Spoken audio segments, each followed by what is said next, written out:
¿Tu moto alguna vez empezó a calentarse, a hacer ruidos raros o perdió fuerza de golpe? Ojo, porque eso puede ser pérdida de presión de aceite y si no lo detectas a tiempo, puede terminar en motor fundido. Cuando la moto pierde presión, la luz roja del tablero se enciende, aparecen golpeteos metálicos, el motor se recalienta y hasta puede largar humo azul.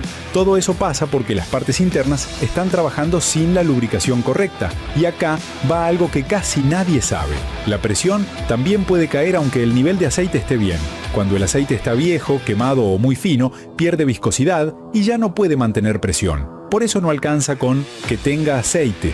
Hay que respetar los cambios. Un tip rápido: si se prende la luz de aceite o escuchás golpeteos, apagá la moto al instante. 1 minuto más, así puede arruinar cigüeñal, bielas o pistones. Si te sirvió este tip, seguime para más consejos de mecánica y contame en los comentarios, ¿alguna vez tu moto te dio una señal así y no sabías qué era?